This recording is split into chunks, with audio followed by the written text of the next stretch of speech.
ಎಲ್ಲರಿಗೂ praise the lord. So ತುಂಬ ಜನ ಏನಂದರೆ ಬೇರೆಯವರನ್ನು ಯಾವಾಗಲೂ ಕಂಪೇರ್ ಮಾಡ್ಕೊತಿರ್ತಾರೆ ತಮಗೆ. ಈಗ ಯಾರಾದರೂ ನಮ್ಗೆ ಗೊತ್ತಿರೋರು ಅವ್ರ ಬೆಳ್ಳಿ ಬಂಗಾರ ತೊಗೊಂಡ್ರೆ, ಕಾರ್ ತೊಗೊಂಡ್ರೆ, ಮನೆ ತೊಗೊಂಡ್ರೆ, ಶ್ರೀಮಂತರಾಗಿಬಿಟ್ರೆ, ಇಲ್ಲ ಅವ್ರ ಮಕ್ಕಳು ಚೆನ್ನಾಗಿ ಓದ್ತಾ ಇದ್ದರೆ, ಅವರು ಗಂಡ ಹೆಂಡತಿ ಚೆನ್ನಾಗಿದ್ದರೆ, ಅವ್ರ ಕುಟುಂಬದಲ್ಲಿ ವಾತಾವರಣ ಚೆನ್ನಾಗಿದ್ದರೆ, ಸೊ ಅವ್ರನ್ನ ನೋಡಿ ಅವ್ರು ಹಿಂಗಿದ್ದಾರೆ ನಾವ್ಯಾಕೆ ಇನ್ನೂ ಹಿಂಗಿದ್ದೀವಿ, ಅವ್ರು ಹಾಗಿದ್ದಾರೆ ನಾವ್ಯಾಕೆ ಇನ್ನೂ ಹಿಂಗಿದ್ದೀವಿ ಅಂತ ಯೋಚನೆ ಮಾಡ್ತೀವಿ.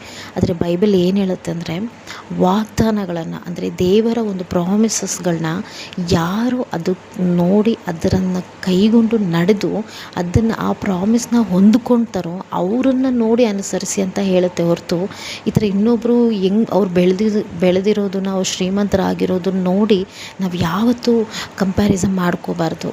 ನಾವು ಏನು ನೋಡಬೇಕಂದ್ರೆ ಬೈಬಲಲ್ಲಿ ಯಾರ್ಯಾರು ಅಂದರೆ ಈಗ ನಮ್ಮ ಸುತ್ತಮುತ್ತಲಿದ್ದವರಾಗಿರಲಿ, ಅವ್ರು ಹೆಂಗೆ ಪ್ರೇಯರಲ್ಲಿ ಬೆಳೀತಾ ಇದ್ದಾರೆ, ಅವ್ರು ಹೆಂಗೆ ವಾಗ್ದಾನಗಳನ್ನ ಹೊಂದಿಕೊಂಡು ಆ ವಾಗ್ದಾನದ ಮೇಲೆ ನಿಂತು ಅದರ ಫಲವನ್ನು ಹೊಂದ್ಕೊತಾ ಇದ್ದಾರೆ, ಸ್ಪಿರಿಚುವಲಿಟಿ ದೇವರಲ್ಲಿನ ಹೆಂಗೆ ಬೆಳಿಬೇಕು, ಯಾವ ರೀತಿ ನಾವು ಕೂಡ ಬೀಟ್ ಮಾಡ್ಬೋದು ದೇವರ ಒಂದು ವಾಗ್ದಾನಗಳನ್ನ, ಈ ರೀತಿಯಾಗಿ ನಾವು ಒಬ್ಬರು ಕಂಪ್ಯಾರಿಸನ್ ಮಾಡ್ಕೋಬೇಕು ಹೊರತು ಅವ್ರು ಹಿಂಗೆ ಇವ್ರು ಹಿಂಗೆ. ಸೊ ಈ ರೀತಿ ನಾವು ಇನ್ನೊಬ್ಬರನ್ನ ಹೋಲಿಕೆ ಮಾಡ್ಕೋಬಾರ್ದು. ಯಾಕಂದರೆ ದೇವರು ಪ್ರತಿಯೊಬ್ಬರಿಗೂ ಒಂದು ಯೂನಿಕ್ ಆಗಿ ಇಟ್ಟಿದ್ದಾನೆ.